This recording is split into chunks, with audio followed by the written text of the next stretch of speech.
Hey guys, and welcome back to Utility Sports. If you do enjoy NFL content, please subscribe. We do appreciate your support. Also, leave a like on the video. And we are going to be going over the Week 14. Some of the games, we're going to go over some of that. We're going to go and look at some of the standings, and we're going to see kind of where every team is sitting at this point. We just had the Washington game go final, so I decided to make a video before our Sunday night matchup. So let's kind of get into it. The very first game that I'm going to talk about here, we have Chicago and Houston. And Mitch Trubisky played well. He had 267 yards, 3 touchdowns. David Montgomery had a big 80-yard touchdown to spark the offense immediately. And for the Bears, they were kind of in free fall mode. And this was a big win for them to kind of put themselves right back in the hunt. They won 36-7. And Allen Robinson had 123 yards. So, I mean, overall, they looked pretty good as a whole. I mean, they were in control of this game early, and especially it took dominance in the second quarter and ran with it after that. So Texans now fall forward to 4-9, and unfortunately for them, they don't have their first-round pick. They gave that up to Miami in the Laramie and Tunsil deal. So for Houston, it's not a good situation overall. They do still have Deshaun Watson, but very, very tough situation for Houston, considering that they don't have their first-round pick. Now, going into the next game of the day, we also had the Dallas Cowboys versus the Cincinnati Bengals. This was not really competitive for the most part. It was 30-7 was the final. Brandon Allen threw for 217 yards. Williams ran for 49 yards for Cincinnati, and A.J. Green had 62 yards on the day. We take a look at the box score here. We'll just see holistically how things went. Andy Dalton looked like he had a pretty efficient day.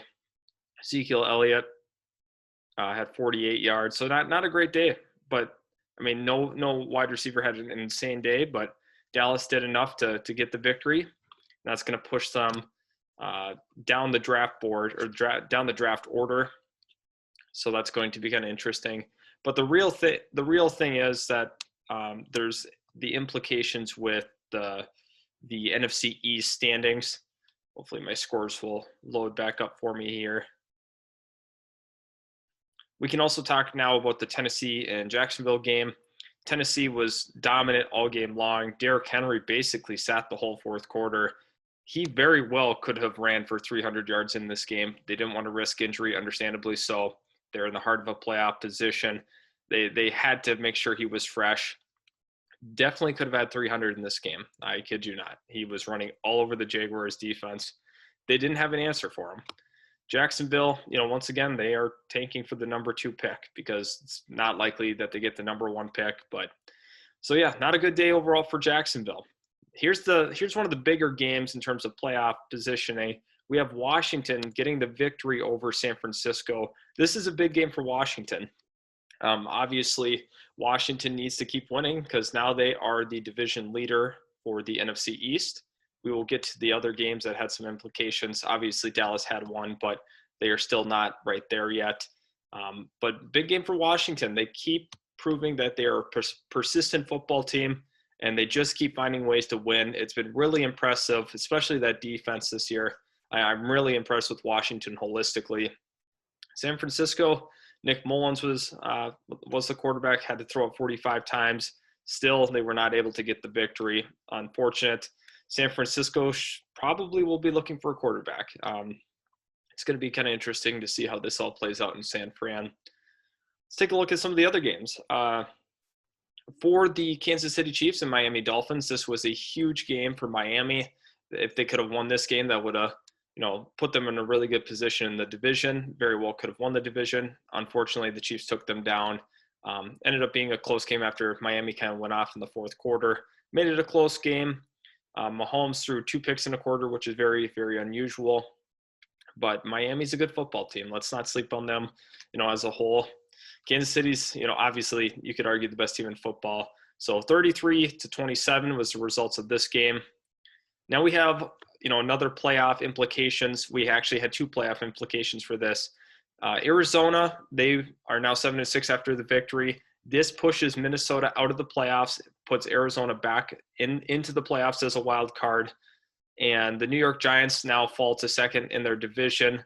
Unfortunately, the Giants were playing well. They were on a little hot stretch there, and now that's an unfortunate loss. He ran into a good team in Arizona, and now the Washington football team is now on top of that NFC East.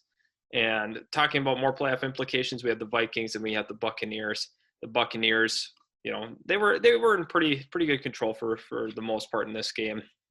Minnesota tried to go on a little run there in the fourth, but just as a whole, they did not play very well throughout the entire game. Offensive line had its issues. Devin Cook, he did his thing. He ended up having 102 yards. I think Tampa's only allowed 100-yard rusher this season, and Devin Cook once again was able to crack that 100-yard mark. Had a good day. I thought Kirk Cousins had a pretty good day too. A lot of people are going to give him flack, but I think he had a pretty good day as well. Irv Smith Jr. had one of his best days as a Viking, 63 yards and a touchdown. And taking a look at the Broncos Panthers, this one doesn't have a ton of implications on playoff seeding or anything like that, aside from, probably draft pick selection. And, these are two teams that are probably going to be picking, around that top 10 area. And Carolina loses another one. So are they going to look quarterback? Are they going to look linebacker? It kind of depends. It's going to be interesting to see what route Carolina decides to take. I mean, they are a good football team. They don't have Christian McCaffrey, and unfortunately, that's their best offensive weapon. So for Carolina, they're going to have to regroup, get back to it next week, because I think they should have McCaffrey back. I think he should be good to go. He's been battling injuries all season long. Next, we have the Colts and the Raiders. The Colts offensive line was absolutely dominant in this one. Jonathan Taylor had 150 yards, 2 touchdowns. Nelson Aguilar actually kind of went off, had 5 catches for 100 and 1 touchdown as well. So very good job by the Colts today. They took care of a solid Raiders team who probably will be a playoff team.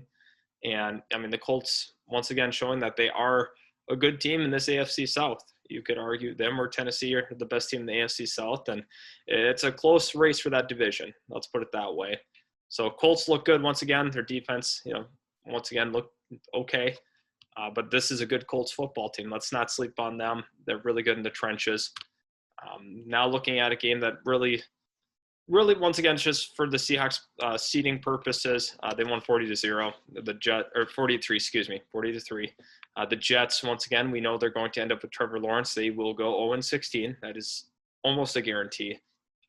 Just don't look good. Adam Gase has not done a good job, and the team has just struggled mightily. I can't emphasize that enough, how much they've struggled. They're 0-13. They're going to go 0-16, but they will end up with Trevor Lawrence at the end of the day, so that's what matters, I guess, for them. Next off, we have a game that was pretty close towards the end.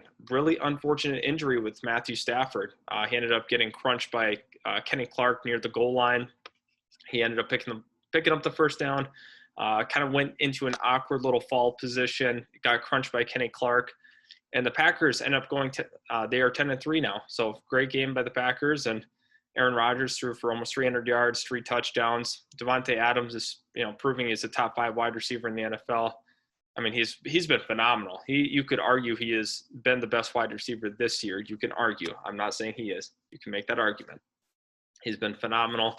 Obviously, DeAndre Hopkins is a monster as well. But yeah, for Detroit, Darrell Bevel, takes it all in this one. But they had Chase Daniel.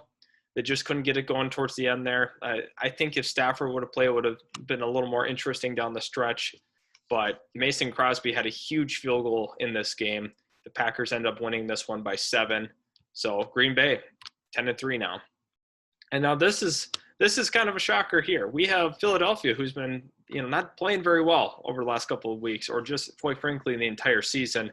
And then we also have the New Orleans Saints, 24-21. The Saints go down. Taysom Hill had almost 300 yards as well, 2 touchdowns. Miles Sanders had a big day, 14 carries for 115 and 2 touchdowns. Michael Thomas had 84 yards. So this was a big surprise today. I was very shocked to see the results of this one right here. Philadelphia, I mean, if they go on a little run, they could win the division. And the division is pretty wide open, but there's quite a bit of things that have to happen considering they have 2 less wins than Washington. But the Eagles are still definitely in the race. There's a lot of teams in that division that are still in the race technically. Now we have once again, it's more draft pick implications. The Chargers 20, Falcons 17.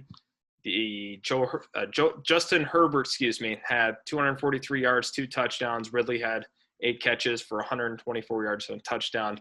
Russell Gage had a beautiful, beautiful throw, one of the best throws of the day we've actually seen. He ended up throwing it to Calvin Ridley for the touchdown. Phenomenal throw by Russell Gage. That was crazy. And then finally, we'll have the Monday night matchup here, or the Sunday night matchup between the Steelers and the Bills. Just want to make sure that's correct. Okay, so now we're going to look at the standings real quick and just kind of see where things are shaping up. Pull that up just so we can see holistically how this thing looks. Obviously, the Bills now are at the top of this division. Very possible that they take an L to the Steelers. But this is a close division race right here. I think this is very, very interesting to watch going forward. Pittsburgh, obviously, if they take an L to Buffalo, this gets a little tighter as well. So let's not forget about that. Baltimore, once again, it's going to have to pick it up a little bit. They've had some struggles so far this season. We have the Tennessee, Indianapolis, and the AFC South. Once again, very close divisional race here. I'm really, really excited to see how this one pans out. We have Kansas City as the division leader in the AFC West. NFC East, another very interesting division. Like, everybody is still in this thing yet. It's pretty much anybody's division, but Washington did a wonderful, wonderful job getting the victory today to put themselves on the very top of the division, the sole division leader. So props to Washington. I did not think that they were going to be capable of, being that 6-7 mark at this point in the year, especially with the uncertainty at the quarterback position. Now we have the NFC North. We have Green Bay sitting at 10-3 comfortably. They are the division winner. Minnesota took a big loss today. Chicago had a very, very good win today. So that puts them as tied in the division. Detroit with the loss. But now looking at the NFC South, the Bucs get a much-needed win to move to 8-5. New Orleans, 10-3 here. They'll likely win the division. I still think that they will win the division, but Tampa Bay did a good job securing themselves their 8th win of the year. And then one of the most interesting divisions as well is the NFC West, because we have the Rams and the Seahawks at the top. You have an Arizona team who will also be a playoff team, very likely. And then San Francisco just had a tough year. They've had some injuries. They've had a tough go of it so far. But that's kind of my reaction so far. I was kind of surprised by some of the results, especially the Philly and the New Orleans results. But pretty interesting week in the NFL. I was surprised to see Washington pull out another victory, and they are on the top of that NFC East. So if you guys do enjoy the NFL content, please subscribe. We do appreciate you commenting on the videos, liking the videos, but a big part of that is to subscribe and show that you do like seeing our content continuously. So thanks so much for tuning in. I can't wait to see you guys in the next video.